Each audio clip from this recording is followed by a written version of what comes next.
911, ¿dónde es su emergencia?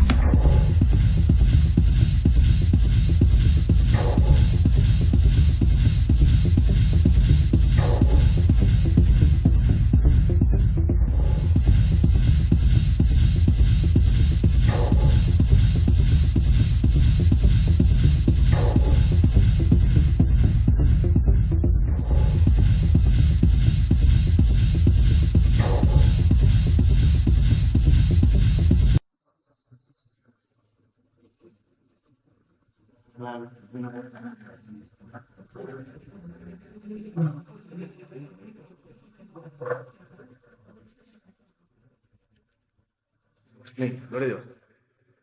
Muchas gracias por acompañarnos este 27 de mayo del 2020 al rescate del alma. Estamos gozosos de compartirle a usted la palabra de Dios y nuestro texto lema es el Salmo 9:11, que dice así: Cantad a Jehová que habita en Sión, publique en los pueblos sus obras. Este programa es un ministerio de nuestra amada iglesia Agape y le traemos a usted la palabra de Dios, en la cual estamos seguros que van a encontrar usted refugio, esperanza, bendición, doctrina, ante tanta falsa enseñanza que hay, pero sobre todo la palabra consoladora de nuestro Señor Jesucristo. Eso venimos a estudiar hoy. Tenemos 3 segmentos hoy en el programa Sencilla nos da vida. Primero, nuestro pastor en consultorio bíblico, contestando a la luz de la palabra de Dios, las preguntas que se hacen doctrinales, y la Biblia es la que nos contesta. Segundo, hablaremos de un tema, de una parábola de nuestro Señor Jesucristo. Importante, por supuesto, las palabras de nuestro Señor Jesucristo. Vamos a tomar ese tema. Y tercero, queremos pedirle que por favor se comunique con nosotros, pues queremos orar por usted. Queremos rogarle a Dios que obre en su vida, obre en su corazón, obre en su matrimonio, con la vida del Señor, sabiendo que nada hay imposible para el Señor. Por favor, comuníquese con nosotros. Queremos compartir la palabra de Dios, y este libro que me gusta mucho tiene una frase que dice así: Dios habla a través de su palabra cuando dedicamos tiempo a escuchar. Por favor, le pido que busque la palabra de Dios, que la vamos a estudiar ahorita. Por favor, no se vaya. 911, ¿dónde es su emergencia?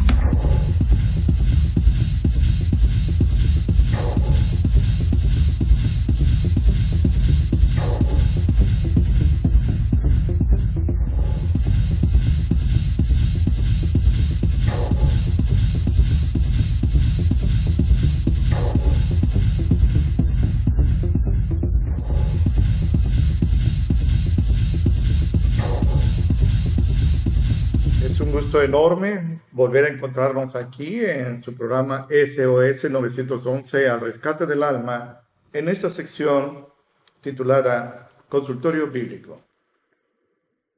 Ahora que estamos pasando esta situación de la pandemia por el coronavirus, mucha gente está tan angustiada y quisiera que cada uno de ustedes descansara en el Señor. La Biblia nos habla de pandemias más graves, pero imagínese, lo llamo a que piense usted un momento. Piense. Está Jesús predicando, una multitud se agolpa alrededor de él, lo han conocido ahora, él está iniciando su ministerio, baja del monte donde predicó su sermón inmortal. Y entre tanta gente que está allí, de repente se hace un bullicio. Y la gente empieza con asco a hacerse a un lado y abren un camino y repentinamente aparece un hombre andrajoso, sucio, lento para caminar, está llagado. Y este hombre, sin importarle la gente, solo pone su mirada en Jesús y se le acerca y le dice algo que quisiera compartirle a usted textualmente, porque textualmente sucedió. Me refiero a Mateo 8, del 1 al 3, donde así está escrito. Y cuando descendió Jesús del monte, le seguían muchas gentes. Y aquí un leproso vino y le adoraba diciendo: Señor, si quisieras, puedes limpiarme. Y esto es precioso. Extendiendo Jesús su mano, lo tocó. Y le dijo: quiero, sé limpio. Y enseguida su lepra fue limpiada. Aleluya. Sin aspavientos, sin gritos, sin jaloneos, sin decirle ven mañana a otra sesión, al instante la lepra de este hombre desapareció. Jesús no sintió repulsión por él, lo tocó. Nadie tocaba a un leproso. Permítame decirle algunas cosas que Dios dice acerca de la lepra. Lo primero que aprendemos acerca de la lepra es que en esa época la lepra tenía 3 características. Una, era muy contagiosa, muy contagiosa. 2, era incurable, no se conocía ningún recurso contra la lepra. Y 3, era mortal. La gente pues moría de la lepra. Pero había otro ingrediente, y es que la lepra era repulsiva. Las personas que tenían lepra tenían una llaga ahí purulenta, supuraba líquidos, gritaba, se le caían cartílagos, no sé, de la nariz, de las orejas. Perdían sensibilidad, podían estar quemándose con una vela, si es que hubieran velas, y no sentían. Pero su rostro se desfiguraba, imagínense, se va carcomiendo la lepra. A la gente le producía asco, nadie quería estar al lado de un leproso. No sé si usted ha estado, a mí me tocó hace tiempo, no era lepra, claro. Me tocó hace tiempo en una lancha rumbo a Pajapan, rumbo a Jicacal, ir al lado de una persona que estaba llena de pústulas, de varicela, de popocha, decimos aquí. Y créame que no era muy agradable cuando por el bamboleo esa persona se me pegaba. A mí no me ha dado varicela y pues no estaba yo muy contento de estar ahí, pero no era lepra. No, el leproso producía asco, para decirlo así con todas sus letras. Esto era muy grave, contagiosa, incurable, mortal, repulsiva y además algo que calaba en el alma de las personas. La lepra era considerada un castigo divino. De hecho, la palabra lepra viene de una palabra hebrea que es sara'at, que significa castigado por Dios. Imagínese usted estar en esa situación así tan delicada, tan triste, tan desesperada, tan lastimosa, y todavía tener encima la losa de saber que es Dios el que lo tiene enfermo así. Esto era terrible. Físicamente se morían, pero emocionalmente también. Antes de morir físicamente, esos hombres así estaban sufriendo. En la Biblia se menciona, por ejemplo, a Moisés, que tiene lepra así transitoria en una mano, como una señal para el faraón, para que dejara ir al pueblo de Israel allá en Egipto. Pero no era un castigo, el castigo fue para su hermana Miriam, que por murmurar contra él junto con Aarón, le vino una lepra y tuvo que ser aislada. Encontramos, por ejemplo, al general sirio Naamán, que tenía lepra, y el Señor a través de Eliseo lo sana. Pero esa lepra se le pega a su criado codicioso Giezi y a sus hijos. Terrible, terrible. Hay un rey que es el rey Uzías o Azarías, que también contrae lepra. Mucha gente, pues, vivió así y murió. Y mire, hace miles de años, casi 3.500 años, se escribió esto. Y Dios ya desde esa época tomó medidas sanitarias para que los leprosos fueran tratados a la luz de esos reglamentos sanitarios, para evitar el contagio de las demás personas, sus familias, sus conciudadanos, no sé, la gente que anduviera por allí. Hoy hablamos de confinamiento, de aislamiento, quédate en tu casa, es nuestro lema, hasta los niños lo repiten. Hoy hablamos de tener un tapabocas. La Biblia nos habla de que esta gente, pues, era obligada a ser separada, vivían aislados. Esto era terrible, porque los lugares donde ellos vivían, no crea usted que eran agradables, con un manantial, un bosquecito, florecitas y pajaritos. Esto era muy triste, los leprosarios. Y allí convivían estos desdichados unos con otros, que capaz que iban a tener un momento de alegría, todos estaban sufriendo. Y como el Señor llama a que sean aislados, el aislamiento social. Le comparto, el Señor dice que esta persona cuando fuera descubierta su lepra, debía quedar separado del campamento. Le comparto Levítico 13.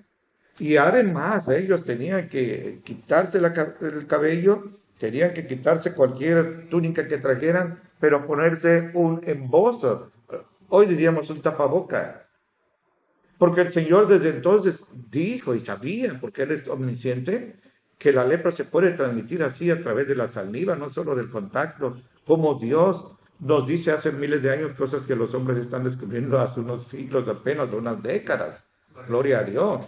Y estos hombres, además, sabiendo que su enfermedad era muy contagiosa, tenían que vivir no solo aislados, sino que si algún pasajero, un transeúnte, algún caminante venía por ahí medio distraído, este hombre tenía que gritar: inmundo, soy inmundo, aléjate de mí, no te vayas a contagiar. Levítico 13:45 dice eso. Esto era muy triste, muy delicado. Piense usted, piense por favor, si las personas que querían a los leprosos, pues a pesar de sus lepras lo querían, sus padres, sus hijos, su esposa, su esposo, su madre. No podían convivir con ellos, no podían abrazarlos, no podían besarlos, no podían hacer nada así.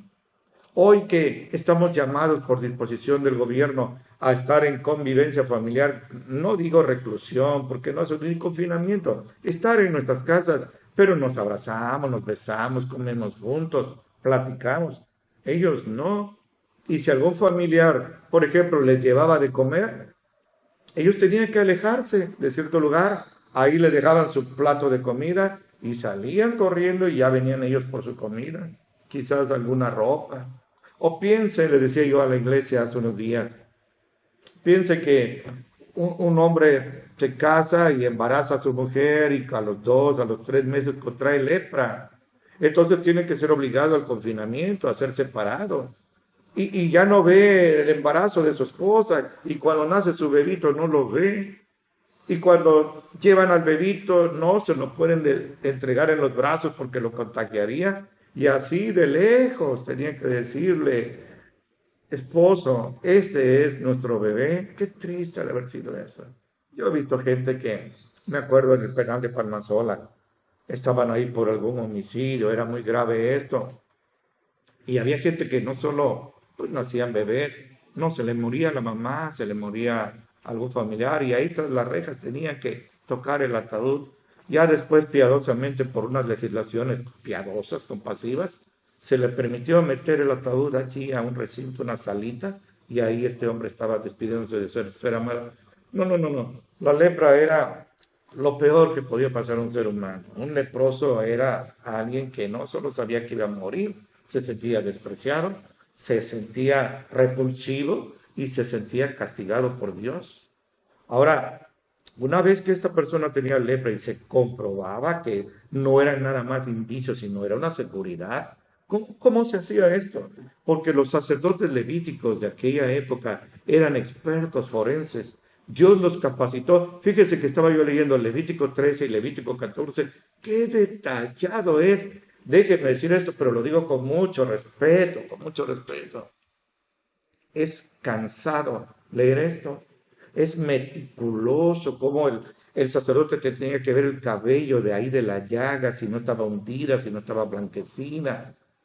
Pero es que Dios quería que ellos fueran minuciosos para que no fueran a cometer un error en un diagnóstico equivocado, pero también para que si fuera cierto que tenía lepra, esta persona fuera aislada. Y una vez que el sacerdote, con el conocimiento médico que Dios le dio en esos estatutos, no tenían que comprar ningún otro libro, cuando descubrían y se convencían de que en verdad era lepra, él, como antes estoy diciendo, tenía que ser aislado. Pero sus cosas, sus pertenencias, sus posesiones y su casa tenía que ser quemada. Fíjese, todo lo que había allí. Le voy a compartir Levítico 13:45, donde así está escrito. 14:45, discúlpenme. Así está escrito. Se derribará, por tanto, su casa, sus piedras y sus maderos y toda la mezcla de la casa, y lo sacará fuera de la ciudad a un lugar inmundo. Y ahí normalmente era quemada esa casa. Piensen, pues nuestras casas ricas, sencillas, humildes, pero son nuestras casas y son amadas. Imagínense ver que su casa se la queman, y sobre todo por una enfermedad. Esto destruía emocionalmente a los hombres. Pero los leprosos tenían una esperanza. La única esperanza que tenían era que un día iba a aparecer un hombre sagrado, el Mesías.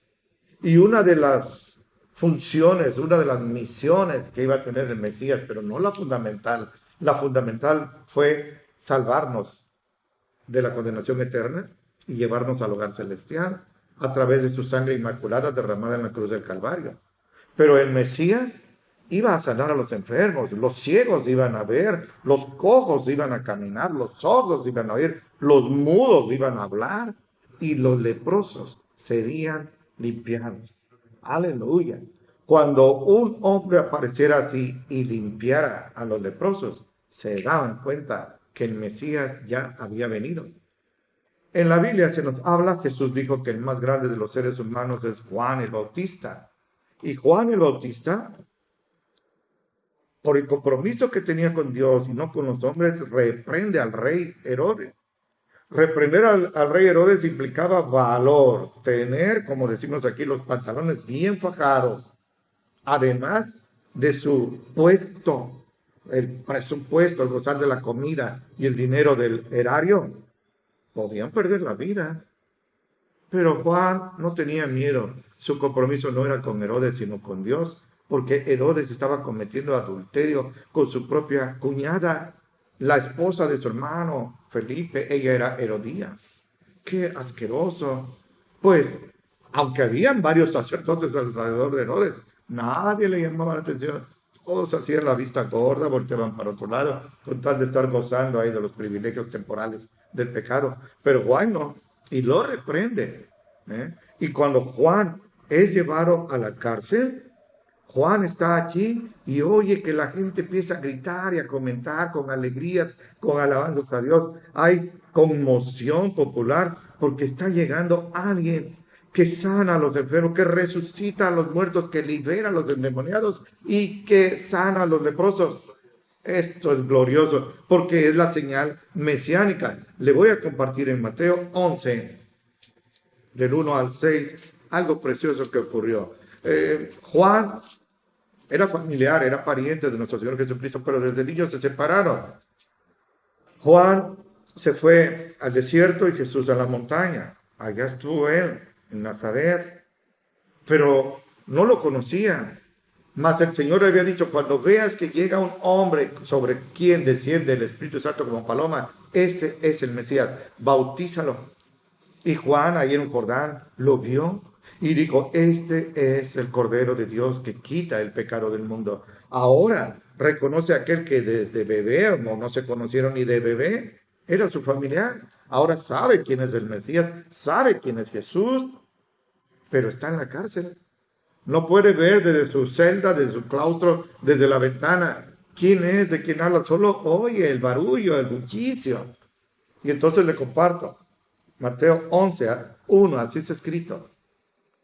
Y fue que, acabando Jesús de dar mandamientos a sus 12 discípulos, se fue de allí a enseñar y a predicar en las ciudades de ellos.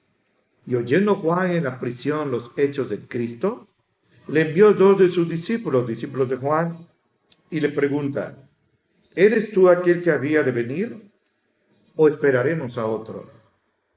Y respondiendo Jesús les dijo, vayan y hagan saber a Juan las cosas que ven y oyen.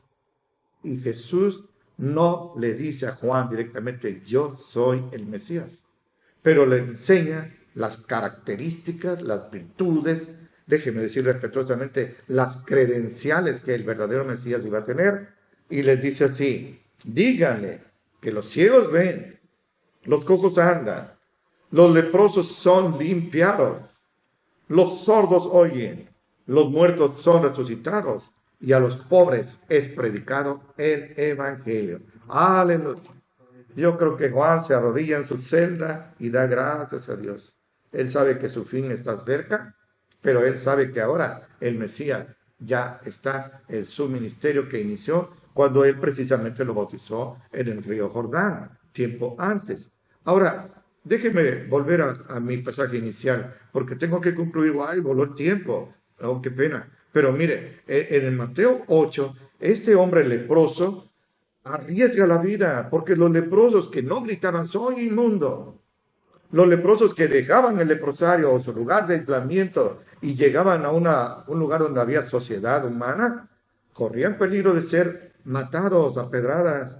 A este hombre no le importó, así de grave era su necesidad, su desesperación, que con todo el peligro y sabiéndose que producía asco a la gente, horror, va al encuentro de alguien que él sabe que lo puede sanar. Ahora este hombre va a Jesús porque lo reconoce como el Mesías, y como el Mesías tenía poder para limpiar la lepra, él va a él, se postra y lo adora. Y qué petición tan humilde, tan sentida. Señor, si quieres, puedes limpiarme. Señor, sé que puedes. Eres el Mesías. Tú limpias a los leprosos. Yo sé que en ti está todo el poder que necesito. Pero tengo una duda. ¿Quieres, Señor? ¿Quieres sanarme? Y ahí está el enfermo ante el médico divino. Y como hemos leído, Mateo, lleno del Espíritu Santo, nos dice que Jesús, así gráficamente, extiende su mano, toca al leproso. No se debía tocar a los leprosos. Esto le producía a uno también inmundicia ceremonial. Pero Jesús está más arriba de todo porque él no cometió pecado. No sentía asco, no sentía menosprecio. Al que a mí viene, yo no lo rechazo, dijo él. Y simplemente le dijo, quiero, sé limpio. Y al instante, la lepra se fue para siempre de este hombre. Gloria a Dios. Varias veces que el Señor Jesús sanó a hombres y a mujeres, les decía, vete en paz, tu fe te ha salvado. No tu fe te ha sanado, no tu fe te ha salvado. Tenía que creer en Él como Mesías para recibir un milagro, así como esa sanidad imposible para todos, pero no para Jesús, cuyo nombre es El Shaddai. Él es el Dios Todopoderoso, hecho carne. Ahora, déjeme decirle algo. México está pasando por una situación muy especial, pero es que nuestros ojos están enfocados en la pandemia física, sanitaria del COVID-19. No. Hay una pandemia mundial miles y millones de veces peor que este COVID, el coronavirus. Y esa pandemia, escúchenme bien, es nuestro pecado. No el COVID nos va a llevar al sepulcro. No los accidentes, no los terremotos, no los asesinatos y los secuestros. Nos va a llevar nuestro pecado. Porque del polvo fuimos formados y al polvo vamos a regresar. Esa es la causa de nuestra muerte. La causa es nuestro pecado. Pues nuestra alma, aunque nuestra carne, nuestra piel fuera, no sé, muy bien tratada, bonita la piel y todo eso. No, nuestra alma tenía lepra espiritual, incurable, contagiosa, mortal, asquerosa. Yo veo que la gente pecadora, inclusive pervertidos y asesinos despiadados, gozan de simpatías y la gente trata de tomarse fotos con ellos. Sí, pero los ojos del Señor produce repulsión. Nuestro pecado a Dios le produce asco. Esa es nuestra lepra espiritual. Esa es la peor lepra que puede existir, no la que estamos pasando ahora, una epidemia, una pandemia. No. ¿Y cómo se puede curar ahora con la pandemia del coronavirus? Están hablando que si una vacuna aquí, que si una vacuna allá. Yo quiero glorificar a Dios, porque el Señor está usando sus plantitas humildes, sencillitas, que están ahí en un arriate. Una de ellas se llama cordoncillo y ha sido una gran bendición. Nosotros hemos visto resultados maravillosos en esta planta que Él hizo, no un laboratorio. Y los laboratorios usan las plantas para hacer sus medicamentos, gracias a Dios. No es del diablo eso. Sí, pero ¿cómo le vamos a curar la lepra del alma? La única manera era la sangre inmaculada del Cordero de Dios que quita el pecado del mundo, el Cordero de Dios que quita la lepra de nuestra alma, y ese es Jesucristo. Y Él gustosamente, hace 2000 años, decididamente, sin titubear, sin acobardarse, con todo amor, por usted, fue hace 2000 años a la cruz del Calvario. Ahí lo traspasaron. Ya le habían deshecho su espalda a latigazos, su frente sagrada la coronaron de espinas, su rostro estaba tumefacto, estaba deformado por los puñetazos. Lo clavaron y todavía lo traspasaron, ya muerto con una lanza, porque de tal manera lo amó usted. Y usted, mi amigo y amiga, mi hermano y hermana, no va a hallar limpieza de esa lepra hasta el día en que venga como este leproso y le diga: Señor, yo sé que tú puedes perdonar mis pecados, pero te pregunto, ¿quiere? ¿Quiere, Señor? Y esa es la buena noticia. La palabra evangelio significa buena noticia. Jesucristo quiere y puede salvarlo a usted. No importa lo que haya hecho en la vida. Quizás hizo algo asqueroso como la lepra, pero estoy hablando espiritualmente. Algo degradante, algo miserable, algo escalofriante, algo terrible. La sangre, aprenda esto, la sangre que Jesucristo derramó en la cruz por usted tiene poder para limpiar su pecado y darle así perdón y vida eterna. El apóstol Juan dijo así, Juan 1:7 y 1:9. Si confesamos nuestros pecados, Él es fiel y justo para perdonar nuestros pecados y limpiarnos de toda nuestra maldad. Si tenemos comunión como unos con nosotros, la sangre de Jesucristo, su Hijo, Hijo de Dios, nos limpia de todo, soy enfático, de todo pecado. Venga usted a Cristo también, como ese leproso, y su lepra sanará instantánea y eternamente por el Señor Jesucristo. Que Él lo bendiga. Muchas, muchas gracias. 911, ¿dónde es su emergencia?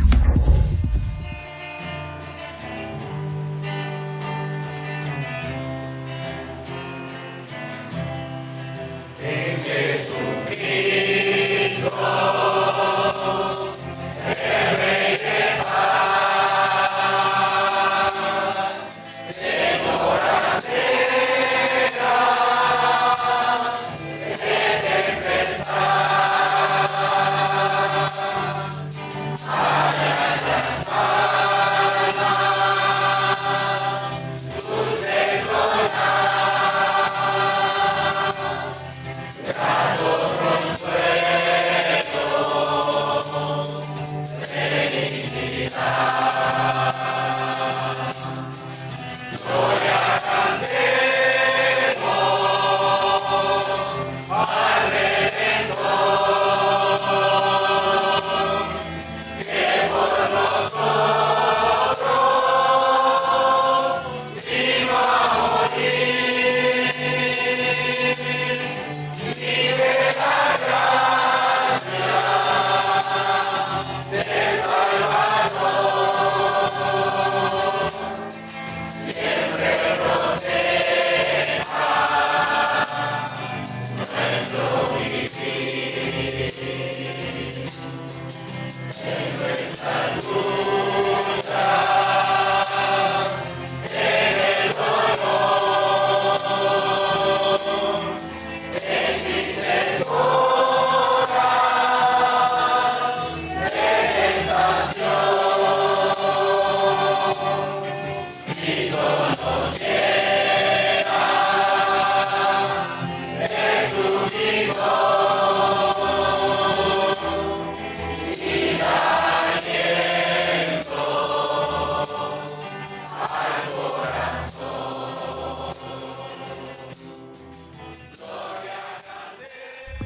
¿911? ¿Dónde es su emergencia?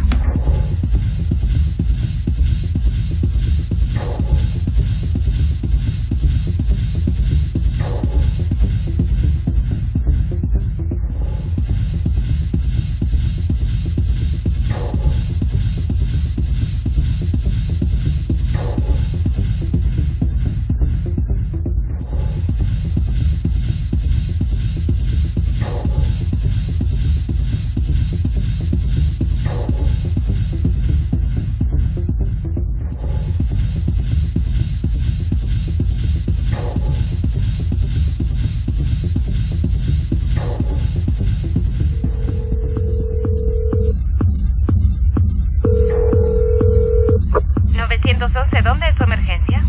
Gloria a Dios. Damos gracias a Dios por la participación de nuestro pastor, quien trajo la primera parte del programa. Por favor, aferrémonos a la palabra de Dios y veamos cómo el Señor nos ha perdonado de nuestros pecados, que era peor que la lepra. Espiritualmente tenemos vida eterna en Cristo Jesús. Sigo con nuestro programa, gracias a Dios.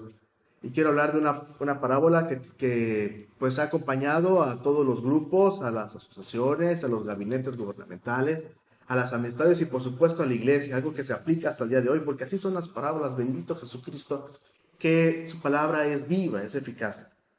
Esa parábola es que Jesús sabe si somos trigo o somos cizaña. Él lo sabe. La pregunta es, y durante todo este tema que vamos a tener unos 20 minutos, 15 minutos, quiero que por favor pensemos, en este tiempo de confinamiento que nos hemos encontrado, en verdad en mi corazón, ¿hay fe en Dios? ¿En verdad me estoy comportando como un cristiano? ¿Como una persona que teme a Dios? ¿En verdad la palabra de Dios, quiero que por favor durante todo este tema, piense usted, ¿en verdad me aferro a la palabra de Dios cuando tengo miedo y me da esperanza? ¿Me da refugio? ¿Comparto el aliento de la palabra de Dios en los días difíciles? ¿O será que en verdad solamente soy cizaña o paja? Que no hacemos nada por el Señor. En nuestro corazón no hay abundancia de la palabra del Señor, por eso nuestra boca no habla nada de Él, así es. Jesús habla, y esta parábola representará lo que está sucediendo ahorita en la iglesia y lo que va a suceder después. Le refirió otra parábola a Jesús diciendo, el reino de los cielos, Mateo 13:24. El reino de los cielos es semejante a un hombre que sembró buena semilla en su campo. Era el dueño él. Pero mientras dormían los hombres, vino su enemigo y sembró cizaña entre el trigo y se fue. Y cuando salió la hierba, dio fruto. Entonces apareció también la cizaña. No voy a hablar acerca de algo de sembradíos, porque no sé la verdad acerca de eso. Yo no soy ningún experto en eso. En Palestina era algo muy, muy común, tanto el trigo como la cebada era algo que los palestinos y los judíos trataban constantemente. Por el clima se presta para eso hasta el día de hoy. Bueno, la diferencia con el trigo y la cizaña es que, pues, al principio parecía que era algo igual. Cuando iban creciendo los bejuquitos, no sé cómo decirlo así, las espigas, parecían iguales, pero su sabor era completamente diferente, el de la cizaña y del trigo. El de la cizaña, su harina, que también produce harina, es increíble, es amarga y desagradable. Al principio era imposible distinguirlo con el trigo y la espiga no se podía distinguir, pero con el paso del tiempo, bueno, ya era porque el color era un poco diferente, entonces un poco más verde, así la de la cizaña que la del trigo. El trigo es dorado, amarillo, no sé cómo decirlo. Era fácil de distinguirse, pero arrancarlo en ese momento era algo que no se debía hacer, porque si se arrancaba al mismo tiempo las dos, se quería arrancar la cizaña, la cizaña iba a arrancar porque se enredaba con sus raíces, se enredaba y ya así afectaba y mataban junto con la cizaña al trigo. No se podía arrancar en ese momento. Bueno, era algo que sucede todavía en los plantíos de hoy, donde hay así personas que están en la agricultura. Versículo 27. Vinieron entonces los siervos del padre de familia y dijeron: Señor, ¿no sembraste buena semilla en tu campo? ¿De dónde pues tienes cizaña? Él les dijo: un enemigo ha hecho esto. El que siembra la semilla, que es el mismo dueño del campo, se le pregunta a él: ¿no sembraste buena semilla en tu campo? Por supuesto que sí, el dueño iba a sembrar buenas semillas. Si usted tiene un terreno o tiene usted una casa, usted no viene y siembra en su casa, no sé, monte, abrojos o mala mujer. Por supuesto que no, usted siembra algo bueno, verduras, no sé, flores, un árbol frondoso que le dé ahí abrigo a usted y puede usted tranquilamente ahí estar. Nadie va a agarrar un campo para eso, pues yo quiero para cizaña, ¿no? ¿Por qué le hacen una pregunta así? No sé si era una pregunta así malintencionada o burlona o no sé, pero era una pregunta que no iba. Bueno, y los siervos le dijeron: ¿quieres pues que vayamos y la arranquemos? Él les dijo: no sea que al arrancar la cizaña arranquéis también con ella el trigo. Debo llamar la atención que la cizaña brota donde quiera, sin recibir ningún cuidado, bajo casi cualquier condición climática, siempre y cuando haya agua. Así es. La mala planta. Pero la buena semilla debe cuidarse y regarse y protegerse. Así es, una buena semilla. Usted sabe que a veces pasan años y un árbol no da fruto. Así es, y uno está esperando. Y así es, bueno, como el mango. Bueno, versículo 30. Deja crecer juntamente lo uno y lo otro hasta la siega. Y al tiempo de la siega yo diré a los segadores: recoged primero la cizaña y atadla en manojos para quemarla, pero recoged el trigo en mi granero. Jesús les explica la parábola. Gracias a Dios que los apóstoles le preguntan y Jesús le explica. Versículo 36. Entonces, despedida la gente, entró Jesús en la casa y acercándose a él, sus discípulos le dijeron: explícanos la parábola de la cizaña del campo. Respondió él, les dijo: el que siembra la buena semilla es el Hijo del Hombre. ¿Cuál es el dueño del campo? El campo es el mundo. La buena semilla son los hijos del reino y la cizaña son los hijos del malo. El enemigo que la sembró es el diablo. La siega es el fin del siglo, que específico lo da el Señor, y los segadores son los ángeles.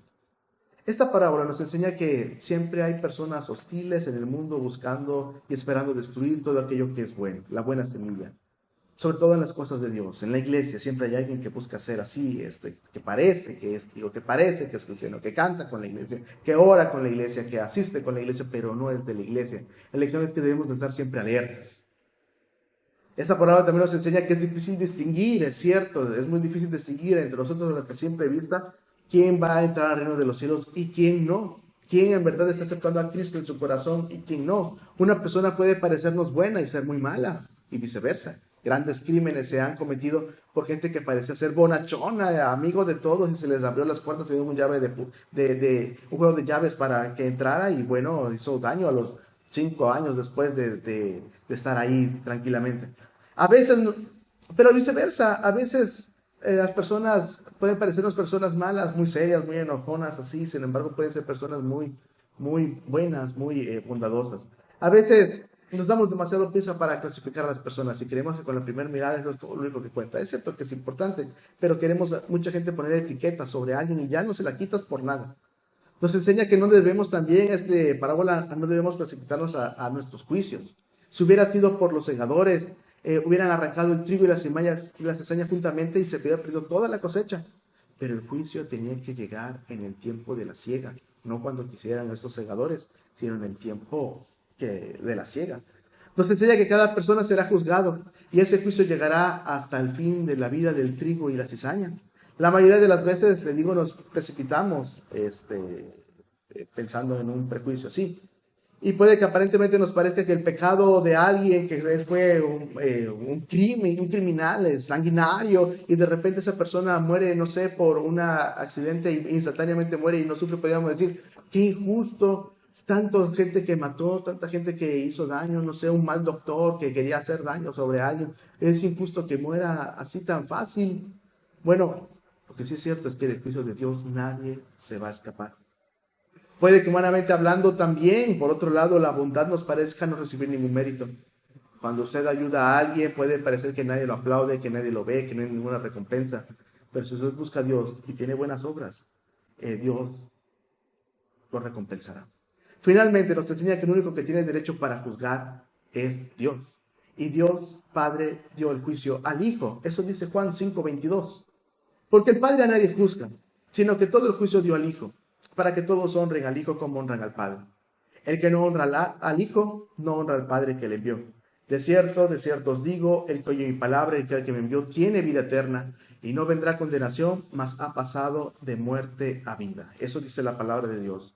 Todo el juicio se quedó al Hijo. Si usted está buscando tener alguna manera de salvación y le clama a alguien más en sus obras, en sus fuerzas, lo declara en María, en alguien más, no va a ser salvo, porque la salvación está en creer en Jesús, y que Jesús es el Hijo de Dios, no el hermano del diablo, no un arcángel, no un gran rabino, no, sino el Hijo de Dios, unigénito de Dios. El unigénito de María, sí, pero unigénito de Dios, la salvación está en él. Dios es el único que conoce la verdad de cada corazón. Si hay veneno de cizaña en nuestras vidas, o si hay bondad de trigo. Si en verdad lo aceptamos o si no. A nuestros ojos, todo aquel que acepta a Cristo parece que es trigo. A nuestros ojos así es. Pero con el paso del tiempo, esa persona muestra la verdad. O se afirman las cosas del Señor, o lastima a otros creyentes, deja tirado algún ministerio, o vuelve al mundo de plano. O al revés, a veces nos parece que toda aquella persona que la primera vez que lo vemos rechaza a Cristo, está condenado para siempre. Decimos, no, ya no hay más esperanza para él. No seamos así. Roguémosle a Dios que nos dé otra oportunidad para compartirle la verdad. Porque a veces esas personas que habían rechazado al Señor hace años, vuelven, o en la siguiente persona que le predica con fidelidad a la palabra del Señor, se arrepiente y se convierte en un auténtico o una auténtica cristiana. Aferrémonos a Dios. Nuestra vista es muy limitada, es cierto, pero el discernimiento de la vista de Dios, su discernimiento, la verdad de cada persona será revelada. Dice Jeremías 17, 9 y 10. Engañoso es el corazón más que todas las cosas, y perverso. ¿Quién lo conocerá? Yo, Jehová, que escudriño la mente, que pruebo el corazón, para dar a cada uno según su camino, según el fruto de sus obras. Dios conoce su corazón. Dios conoce el mío. Dios sabe lo que hay en verdad. Si en verdad lo estamos siguiendo con fidelidad, o si ya poco a poco se está formando cizaña, estamos dejando así, o si somos cizaña, no lo sé. Estorbamos el ministerio, criticamos a los hermanos, principalmente a los que están predicando. En lugar de apoyar, estamos ahí lastimando, hiriendo. Cambiemos eso, cambiemos esa manera de actuar. En Dios hay perdón con aquella persona que se arrepiente. Dice Oseas 14:1, dice, vuelve, oh Israel, a Jehová tu Dios, porque por tu pecado has caído, versículo 4, hablando del arrepentimiento. Yo sanaré su rebelión, los amaré de pura gracia, porque mi ira se apartó de ellos. Yo seré Israel como rocío, él florecerá como lirio, y extenderá sus raíces como el Líbano. Se extenderán sus ramas, y será su gloria como la del olivo, y perfumará como el Líbano. Volverán y se sentarán bajo su sombra, serán vivificados como trigo, florecerán como la vid, su olor será como la del vino del Líbano, así será de fresco aquella persona que se arrepiente, será como trigo. El Señor puede hacer eso en nuestros corazones, vivificados como el trigo. La parábola continúa y finaliza así, escrito está: de manera que como se arranca la cizaña y se quema en el fuego, así será en el fin de este siglo. Enviará el Hijo del Hombre de esta generación, de la humanidad, enviará el Hijo del Hombre a sus ángeles, y recogerán de su reino a todos los que sirven de tropiezo, y a los que hacen iniquidad los echarán en el horno de fuego. Allí será el lloro y el crujir de dientes, dice Jesucristo. ¡Qué verdad! No debemos nunca cerrar la puerta a nadie, no debemos destruir a nadie jamás con nuestra creencia, no, debe ser para ser de bendición. Por mucho que se oponga alguien en el Evangelio, deben de ser instruidos y con mansedumbre mostrarles la verdad. Aunque es cierto que la gente engaña a las personas y al Señor no se le escapará. Dice Gálatas, no se engañen, Dios no puede ser burlado. Eso dice Gálatas. Tenemos que aprender de la palabra del Señor. Muchos falsos profetas ya desde la época de Jesús existían. Y hasta el día de hoy lo existen, pero dice Jesús en Mateo 17, por sus frutos los van a conocer. No se pueden conocer higos de los abrojos, no se puede, por sus frutos los van a conocer. La verdad es que así es. Si solamente es por interés que tienen algún ministerio, si solamente es por querer trasquilar ovejas, si solamente es por quererlos engañar y quererlos tenerlos ahí, dése cuenta, Conozca la verdad, por sus frutos los conocen. Si lo que hace el mismo ministro, líder religioso que tenemos nosotros es apapachar el pecado y con una sonrisa así cínica, dice, bueno, pero una no es ninguna. No. La persona que teme a Dios lo va a temer bajo todas las consecuencias. Le pedirá perdón a Dios si peca, es cierto, no son perfectos.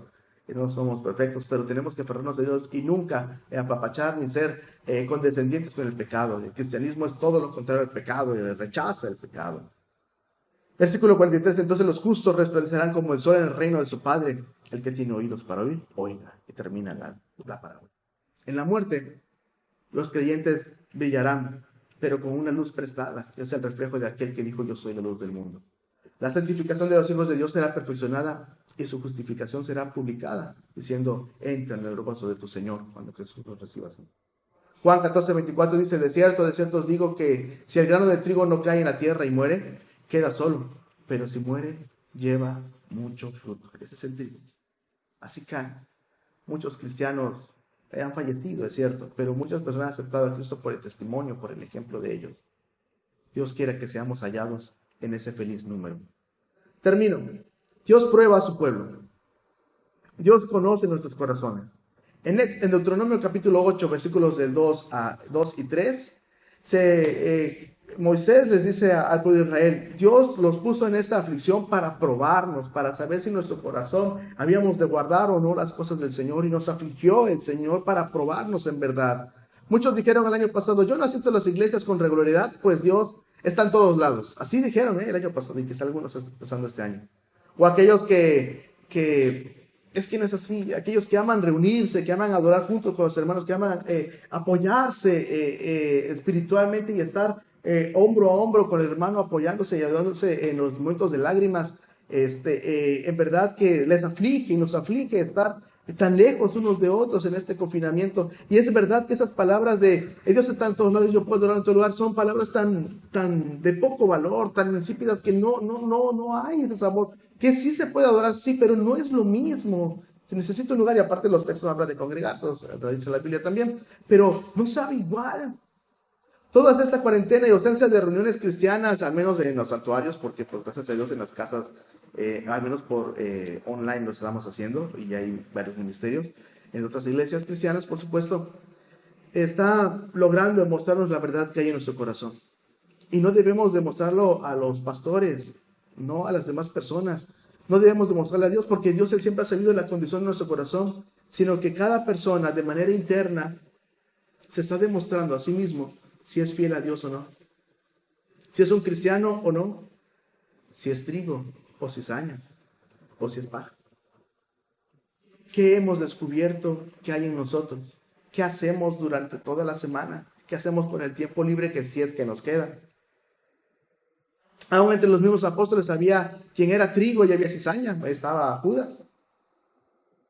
El Mesías tiene su aventador en su mano, y como vimos en la primera parte, Juan el Bautista era una persona que Dios utilizó, y dice así en Mateo 3, 11 y 12. Yo a la verdad os bautizo en agua para arrepentimiento, pero el que viene tras mí, cuyo calzado yo no soy digno de llevar, es más poderoso que yo. Él os bautizará en Espíritu Santo y fuego. Su aventador está en su mano, su aventador, y limpiará su era. Recogerá su trigo en el granero y quemará la paja en fuego que nunca se apagará. Eso dice el Señor. Jesús tiene su aventador. Jesús sabe quiénes somos los cizaños. Él sabe cómo es para la paja y el trigo. Bueno, aprovechan donde está el viento y agarran, la tiran hacia el aire, hacia el cielo, y bueno, cae el trigo y la paja se va. Pues Dios sabe quiénes somos. La paja será quemada al fuego. Y por último texto, y quizás sea una de las preguntas más penetrantes de la Biblia, Lucas 18, 7 y 8. ¿Y acaso Dios no hará justicia a sus escogidos que claman a Él día y noche? ¿Se tardará en responderles? Versículo 8. Os digo que pronto les hará justicia. Pero cuando venga el Hijo del Hombre, ¿hallará fe en la tierra? Ese es el punto. Cuando venga el Hijo del Hombre, ¿hallará fe en la tierra? En nuestro corazón, ¿qué hay? ¿Hay fe? ¿O hay desesperación? ¿Hay pánico? Hay ya un deseo monstruoso de querer consumir alcohol por la desesperación que hay, y por más que, no sé, van a los lugares vecinos, a las ciudades vecinas, no hay alcohol por el desabasto de alcohol que hay en nuestro corazón. Tú lo sabes. Dios lo sabe. Yo te pido que por favor nos aferremos al Señor, porque en Él hay esperanza. Y si somos cizaña y nos hemos lastimado mutuamente, que el Señor nos halle a tiempo en este momento y podamos pedirle perdón al Señor y no seamos de bendición, porque la cizaña es del diablo. Aprendamos del Señor y de esta palabra. Que el Señor los bendiga. 911, ¿dónde es su emergencia?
¿Dónde es su emergencia?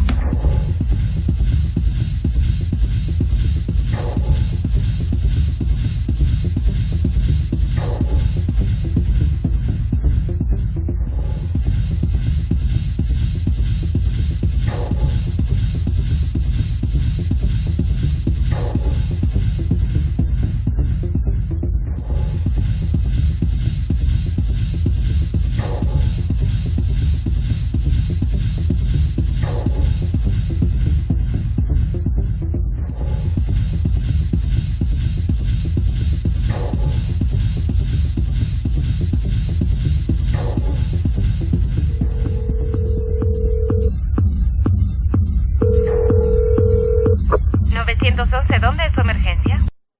Acompáñenos por favor en la siguiente oración. Padre, te necesitamos, Señor. Confiamos en ti. Queremos echar sobre ti nuestras cargas. Sabes, Señor, cuántas personas están de luto. Sabes, Señor, cuántas personas más lo estarán. Están entre la vida y la muerte, Señor. Amado Padre, los panteones a una manera rápida, Señor, aunque por el confinamiento no va mucha gente, Señor. Y los crematorios, Señor, están trabajando casi por marchas forzadas, Señor.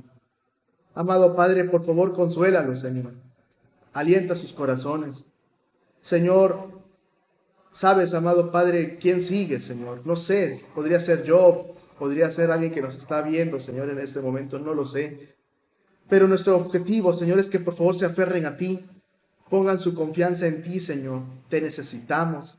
Queremos pedirte que por favor nos ayudes, Señor, a aferrarnos a tu palabra porque ella es viva y es eficaz, Señor. Y aunque el cielo y la tierra pasen, Señor, tu palabra no pasará. Eso dijo Jesucristo, Señor. Y es en tu bendita palabra que encontramos consuelo. Que Jesucristo dijo, el que cree en mí tiene vida eterna. Que Jesucristo dijo, yo soy el camino, la verdad y la vida. Nadie va a ir al Padre si no es por mí. Que Jesucristo dijo, yo soy la resurrección y la vida. El que cree en mí, aunque esté muerto, vivirá. Y todo aquel que vive y cree en mí no morirá eternamente. Es en esa promesa y las promesas de tu palabra, Señor, que nos aferramos ante el luto, amado Padre, para encontrar aliento y esperanza en este cuerpo que se va desgastando y ante tantas noticias trágicas, Señor, que nos rodean. Te necesitamos, Padre Santo. Te necesitamos con toda nuestra alma, Señor. Siempre ha sido así. Ten piedad, por favor, de nosotros y dale, por favor, abrigo a nuestra familia, a nuestros amigos, a las personas que nos acompañan, que están sufriendo ahorita. Dale, por favor, sabiduría a nuestros gobernantes, Señor. Que, por favor, Señor, ellos sepan qué hacer. Ayúdanos, por favor, a cada persona a ser prudente, responsable y cuidarnos para que pronto sean levantadas estos momentos, Señor, de aislamiento y podamos regresar, Señor, poco a poco a nuestras actividades, Señor. Provéenos, por favor, y gracias porque estás con nosotros. En Cristo Jesús. Amén. Amén. Gracias a Dios. Es una gran bendición estar aquí. Tenemos la bendición los jueves. Ahora por todo se han cambiado los horarios y tenemos solamente cultos online. Bueno, los jueves estamos aquí a las 7. Estamos transmitiendo los cultos en vivo. Los domingos igualmente estamos los cultos, pero son a las 6 de la tarde. Como siempre, los cultos los hemos tenido a esa hora y a esa hora transmitimos también, gracias a Dios. Tenemos la bendición los sábados, tenemos la columna del periódico, en el Diario del Istmo, las secciones sociales.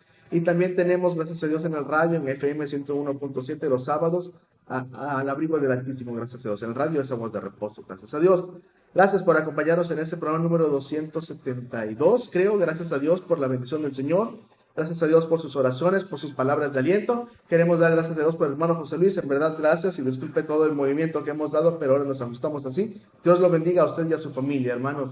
Gracias por sus palabras de aliento. Estamos dispuestos para contestarles y con ayuda del Señor vernos de nuevo para adorar al Rey de Reyes, Señor de Señores. A Él sea la gloria. Mi nombre es Jonathan Rodríguez Gutiérrez, pastor adjunto de la iglesia de Agape, y le pido que por favor se aferre a Jesucristo, porque el regalo de la vida eterna está a una mirada de fe. Descanse en el Señor, encomiende a su vida y encontrará la vida eterna. Que Él esté con usted. 911, ¿dónde es su emergencia?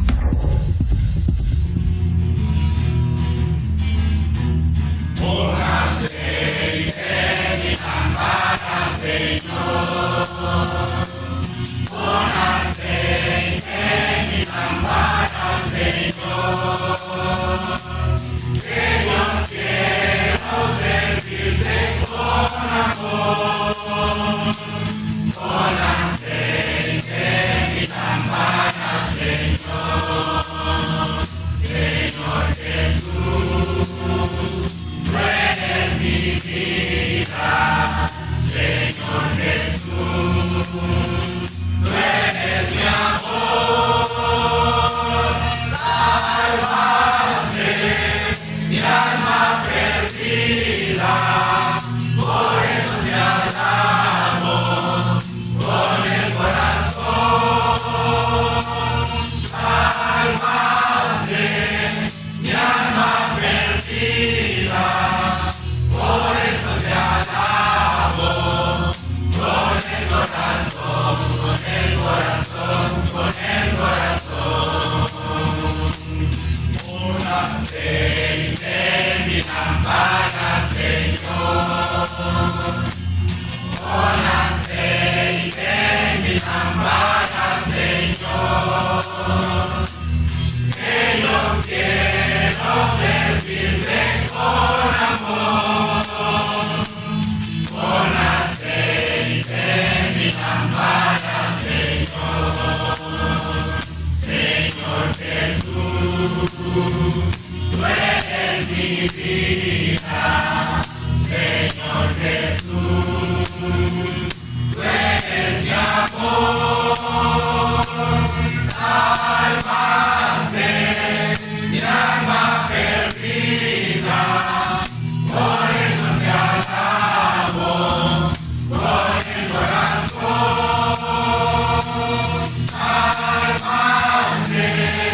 mi alma perdida, por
¿911 dónde es su emergencia?